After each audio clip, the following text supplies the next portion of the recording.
Oui, bonjour à tous. Je fais une petite vidéo là pour parler du saut de Baumgartner ainsi que de celui qui a battu le record, hein, Alan Eustace, et des conditions donc de ces sauts, avec le rapport avec pour nous, la nature, hein, ce que ça représente. On a une petite idée de la puissance des vents et de la pression que ça peut exercer sur nous, humains.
Bien, revenons à notre ami Félix. Alors, avant toute chose, je voulais amener des petits détails qui pour moi ont du sens. Bon, tout d'abord, les caméras au sol, hein, qui filment l'ascension. Donc il y a une caméra en noir et blanc et une autre en couleur. Alors on remarquera la qualité malgré la hauteur. Donc c'est des très bons téléobjectifs qui sont assez stables, surtout sur les images en couleur. On le remarquera surtout sur la descente, hein, pour voir. Ensuite, donc, on a les vidéos quand il est dans sa capsule. Alors, tout d'abord, un phénomène qui est assez étonnant, puisqu'en fait, il n'y a pas de pression, hein. On le verra à un moment donné sur les compteurs de la capsule, hein. La pression extérieure, elle est quasiment nulle. Et donc, malgré ça, et que le ballon il est de plus en plus gonflé, là, je crois qu'il est à son maximum, eh bien, le ballon se remet à descendre. On le voit ici sur les images. Euh, bon, euh, ça arrive à une certaine limite. Alors je coupe pour revenir au moment où finalement on repart sur la montée. Et je pense qu'il arrive à 38 800 des brouettes avant de repartir son ascension. Alors ma question c'est qu'est-ce qui l'empêche de monter? S'il n'a pas de pression, finalement le ballon il aurait dû continuer à monter finalement sans cet arrêt. On le voit, ça stagne même à un moment donné. Ça se restabilise. Là, voilà, on le voit à 38 859, 58. Et bon, là, il est quasiment à l'arrêt. Les images ne bougent plus. En bas, on voit bien que voilà, tout est bien stable. Alors, on peut dire, oui, il est très haut. Il n'y a pas de raison que ça bouge. Bon, je veux bien. Mais qu'est-ce qui l'arrête? Et qu'est-ce qui le fait repartir finalement? Donc ici, bon, on va parvenir sur les images des caméras GoPro, hein, qui d'un côté amènent une déformation assez importante, et de la cabine on voit bien que l'horizon est plat. Bon, ça a été déjà pas mal débattu. Ce que je voudrais venir, voilà, c'était sur, voilà, là on est sur il a ouvert sa porte et la capsule est repartie à l'ascension pour arriver jusqu'à 39 000 des poussières. Et alors je ne sais pas si vous le savez, mais le record de Baumgartner a été battu en 2014 par le vice-président de Google, Alan Eustache. Très peu de gens ont entendu parler de ce saut, nettement moins médiatisé, ce que j'ai trouvé un peu curieux finalement, puisque il a battu le record de montée dans l'atmosphère, hein, puisqu'il a sauté de 41 419 mètres.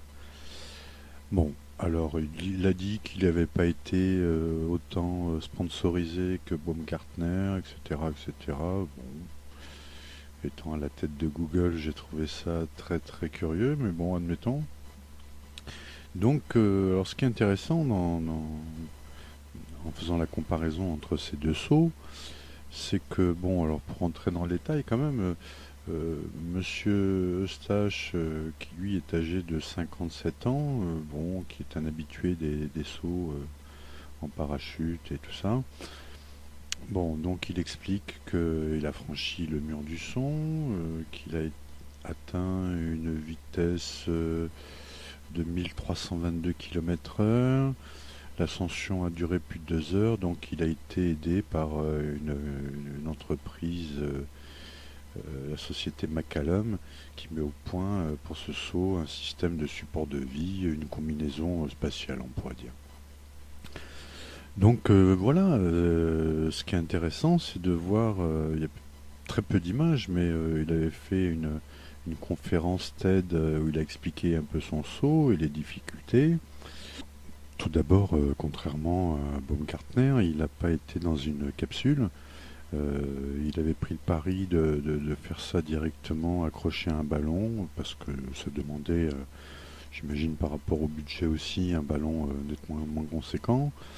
Donc il était juste accroché avec tout son équipement qui pesait 250 kg quand même.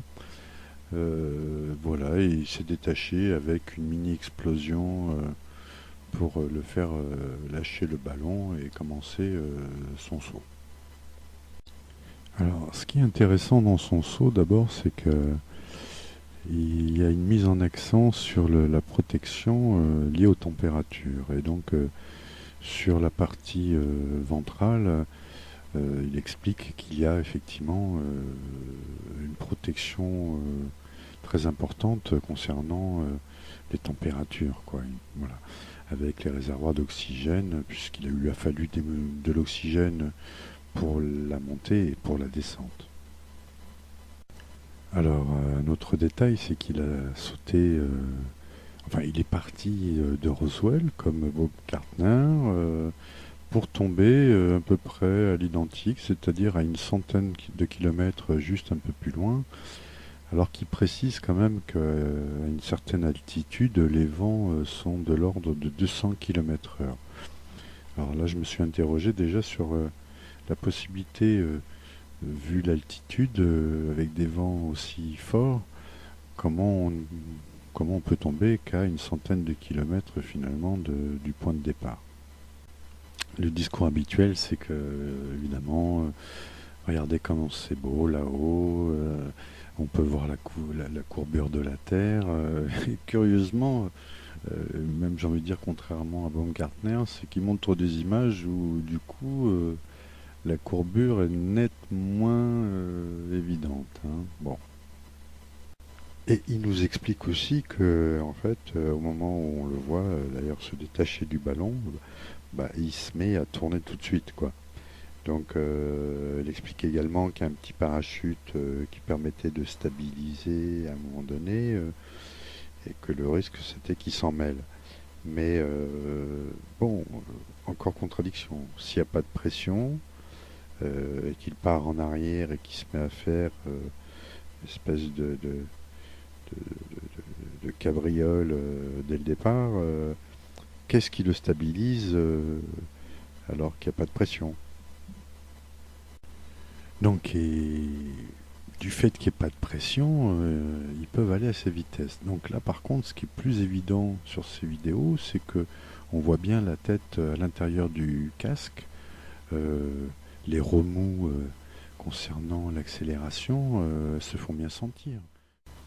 Alors, je voulais venir sur des phénomènes tout à fait de base, puisqu'on nous dit quand même, quand on fait quelques recherches, que la stratosphère, c'est la partie de notre atmosphère la moins connue, que quand effectivement, ou des météorites, ou éventuellement des débris spatiaux tombent, bah, ils s'enflamment à cause du frottement.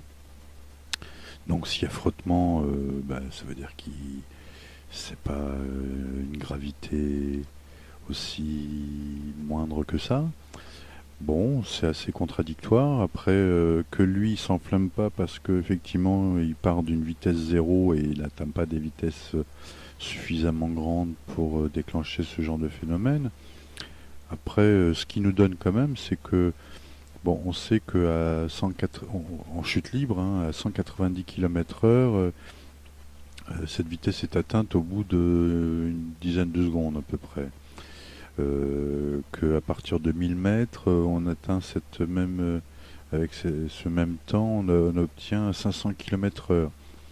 Et on obtient 4000 mètres d'altitude, une vitesse de 1000 km/h pour la même durée de temps, c'est-à-dire 12 secondes. Bon, est-ce que c'est pas contradictoire? Alors, du coup, ici, je voulais vous rappeler des formules mathématiques qu'on nous donne également, c'est-à-dire que pour calculer la vitesse terminale, on a une formule qui est pas simple parce que il faut tenir compte d'énormément d'ingrédients, la masse de l'objet, l'accélération, le rapport volumique de l'objet face à la résistance de l'air. On a donc la possibilité d'appliquer ces lois. Euh, on va imaginer à partir de 10 000 mètres, hein, et ils vont y arriver très rapidement aux vitesses supposées. Donc on se retrouve avec effectivement des formules applicables en fonction de la gravité, de la masse et de la pression terrestre. Et donc, bon, ces formules très compliquées, comme je l'ai dit, bah, on ne va pas les appliquer, hein, moins qu'il y ait un matheux qui veut bien se lancer et trouver exactement les rapports de volume, de poids de chacun des deux, par exemple. Alors, une des formules les plus simples, connues, c'est de mettre au carré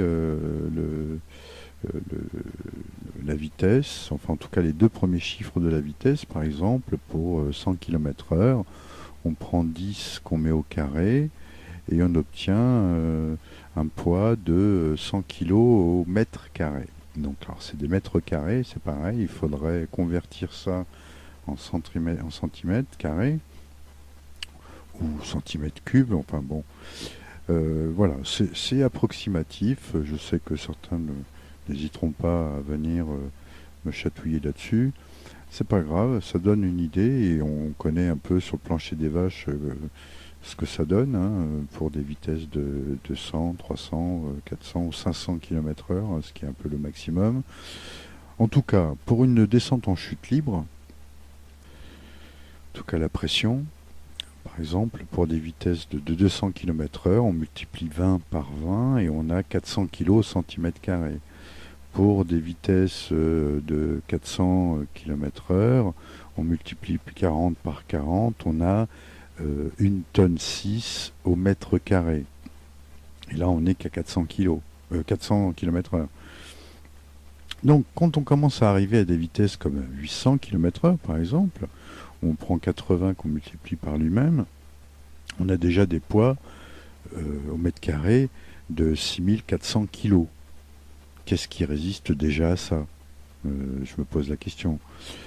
Et donc, quand on arrive donc aux records qui ont été battus, c'est-à-dire 1300 et quelques km/h, on va arrondir à 1300, on prend 130 qu'on multiplie par 130, et on obtient donc là des pressions qui vont l'ordre de 16 900 kg au mètre carré. Donc si quelqu'un veut bien les mettre en centimètres, ça me plairait, quelqu'un qui maîtrise bien ces formules et nous donne effectivement la pression qui de toute façon sera énorme. Voilà. Donc physiquement, même si on est protégé contre le froid, même si on est protégé d'une manière ou d'une autre, qu'est-ce qui résiste à ça? Est-ce que même les os en eux-mêmes peuvent résister à ce genre de pression? Sans parler des cartilages, sans parler de tout. Oui, et ça fait beaucoup de questions, je trouve, où j'ai beau avoir cherché, les réponses sont difficiles, même par ceux qui sont supposés nous dire que oui, voilà, ça va faire avancer la science pour d'éventuelles descentes, pour des cosmonautes qui auraient des soucis, etc. Enfin bref. Et donc, bon, on est obligé de croire à toutes ces formules, alors qu'ils ont été très peu, finalement, à accéder à ce genre d'espace. Donc, il y a de la pesanteur, mais il n'y a pas de frottement. En même temps, quand les satellites, une météorite rentre, elle est quand même soumise à des choses extraordinaires, mais pas eux. Bon. Donc moi quand je vois ces images et quand je le vois bouger par exemple là et que je regarde sa capsule, j'ai pas l'impression qu'elle a attaché un ballon non plus. Euh, on a plutôt l'impression que les mouvements sont les mouvements d'une capsule qui est fixée à un mât ou quelque chose. Alors, bon, sans parler évidemment toujours de ces objectifs qui nous font voir des courbures. C'est même plus des courbures, quoi, voilà. Donc en tout cas, quand ça bouge, là on revient, vous voyez, à l'intérieur de la capsule, parce que quand lui il bouge, finalement on le voit sur quelques images, la capsule bouge comme si elle était fixe. Voilà, vous voyez, comme si elle était fixée à quelque chose de très solide, pas du tout à un ballon. Ça explique pourquoi on voit rien bouger en dessous. Bon, voilà. Alors on va revenir sur donc moi m'interroge avec tout ce qui a déjà été dit, c'est que effectivement on va regarder ces vêtements. Donc ok, il n'y a pas de pression, mais au vu de la vitesse et de la descente, à un moment donné, on devrait quand même voir des choses bouger de plus en plus. Et sans parler du phénomène qu'à un moment donné, bah, il y a bien une pression, quoi. Donc un peu comme quelqu'un qui sauterait dans l'eau d'une hauteur dite, on sait très bien que l'eau devient dure comme du béton, quoi. Donc l'air, non, on nous dit que il rentre progressivement et que c'est ça qui va le freiner pour la suite et avoir cette opposition et le frottement de l'air qui va le freiner pour tenir compte de son volume, de son poids, etc. Bon, moi je regarde des images. Alors qu'on nous met au ralenti, ça évite de voir peut-être trop de défauts et surtout que Voilà, ils nous disent que c'est normal. Là, le gars il descend et donc si chez nous en 12 secondes on arrive à des vitesses très vite de 200 km/h, donc ça veut dire que lui très rapidement, en même pas 30 secondes, il peut arriver à la fameuse à un cap de 1000 km/h et il n'y a rien qui bouge. Il n'y a pas un centimètre carré de vêtements qui montre un frottement quelconque. Voilà. Donc, comme si on était effectivement en apesanteur, sauf qu'il n'est pas en apesanteur puisqu'il descend à fond. C'est complètement. Alors, sans parler de l'aérodynamisme, hein, parce que à un moment donné, même si là, admettons qu'il n'a pas de résistance, son truc sur la poitrine, on va voir des photos, c'est pas du tout aérodynamique, quoi. À un moment donné, il va bien rencontrer une résistance qui va faire que ça va devenir des tonnes de pression sur les sangles, voire sur sa poitrine, tous les petits bitoniaux qui dépassent. Moi, j'ai fait de la moto en roulant très vite à des moments, hein, sur un circuit par exemple. Vous levez le casque à 200 km/h, je peux vous assurer qu'il se passe quelque chose. Vous bougez une main, elle sort de la protection, il se passe quelque chose. Donc là, il part en vrille, donc d'un coup, il n'y a pas de pression. Alors comment il se stabilise? On le verra qu'il se stabilise très vite, mais il y a quand même de l'air là. Là, du coup, les vêtements ils bougent, donc on voit qu'ils ne sont pas du tout pressurisés d'une certaine manière ou sous vide. Donc il y a quand même de l'air, mais c'est ridicule. On voit bien les vêtements, comment ils agissent à des vents nettement moins importants. Bon, c'est toujours ce même phénomène. Il n'est pas encore dans quelque chose où la résistance est telle. Bon, c'est juste du foutage de gueule pour moi. Voilà, hop, là on a l'impression qu'il s'arrêtait net. Bon, comme s'il était maintenu pour moi toujours par les pieds dans un studio, quoi. Il y a quelque chose. Ils ont fait des images, ils ont mis le ventilo. J'en sais rien. J'en sais rien. Moi, je m'interroge. Là, le vent que je vois sur les vêtements, par exemple, là, il devrait être déjà plutôt bas, hein, parce que la hauteur, elle est exagérée avec ces histoires de fish eyes, là, qui font que, voilà, on n'a pas les vraies altitudes. Donc, non, non, ça correspond pas du tout, quoi. Voilà. Donc après, on a des photos qui là carrément c'est une aberration. Donc il y a un hélicoptère qui était là, qui l'a pris en photo. Donc s'il était à des vitesses de plus de 1000 km/h, on va m'expliquer que cet hélicoptère l'a suivi dans sa descente à cette vitesse-là. Coucou. Oui, alors d'autant plus que quand il est en vitesse extrême, hein, il atteint la vitesse du son et dont on ne le voit pas sur les images, mais il franchit les 1300 km/h, il est en pleine vrille, hein. Donc là, on a une image d'hélicoptère qui le prend avec une position idéale, qui correspond absolument pas aux images vidéo.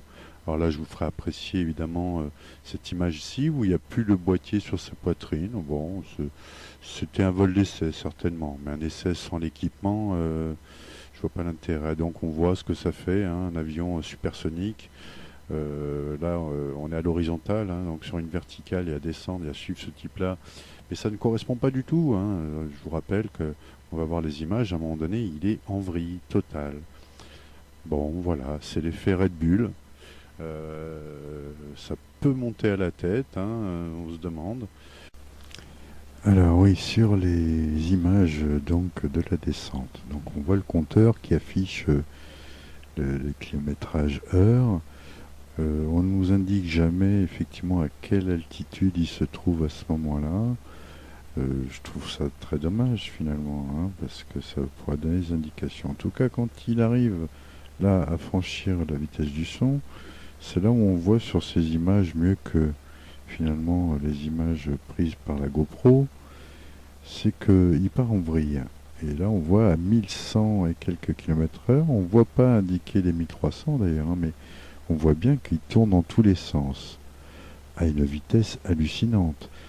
Alors voilà, on le voit, c'est hop, il se stabilise très vite, hein. Alors, tout simplement au niveau physiologique, il faut savoir que un des gros problèmes de ce genre de phénomène, il y a déjà eu des accidents par des personnes qui ont voulu battre des records de ce type, c'est que le corps est soumis à une telle pression que donc on risque une hémorragie interne. Euh, Il y a un phénomène d'évanouissement, ils appellent ça aussi le voile rouge. Il y a plusieurs, hein, mais le voile rouge, c'est-à-dire c'est le sang qui monte très vite à la tête, donc en fait et aux yeux, donc ils sont aveuglés. Bon, évanouissement bien sûr, en général garanti, qui veut dire la mort certaine. En tout cas, voilà, et rupture d'anévrisme, enfin bon, j'en passe et des meilleurs, hein, du phénomène, sans que jusqu'à présent on ait atteint ces vitesses-là. Donc le gars là, qui, je le rappelle, c'est lui-même qui déclenche son parachute, hein, contrairement à Alan Eustache, qui lui a prévu le coup. Hein. Bon, finalement, Monsieur Google paraît plus crédible que finalement les images de Baumgartner. Voilà, donc qu'ils aient sauté, oui, ça c'est sûr. Après, quelle hauteur là, d'un avion, certainement, ou en tout cas. Mais bon, moi je trouve finalement plus crédible Monsieur Google que Monsieur Red Bull, qui, dans ce qu'il nous présente un mélange d'images de studio. Les vraies images sont éventuellement celles qui ont été prises au sol. C'est pour ça que les caméramans, malgré la vitesse, hein, qui je rappelle à 1200 km/h, imaginez quelqu'un qui essaie de suivre un vol de Mirage, en plus à des dizaines de milliers de kilomètres de hauteur, et qui suit ça, bon, sans trop perdre le fil, en règle générale. Enfin, tout ça, c'est vraiment, comme disent nos amis américains, it's bullshit. Merci, au revoir.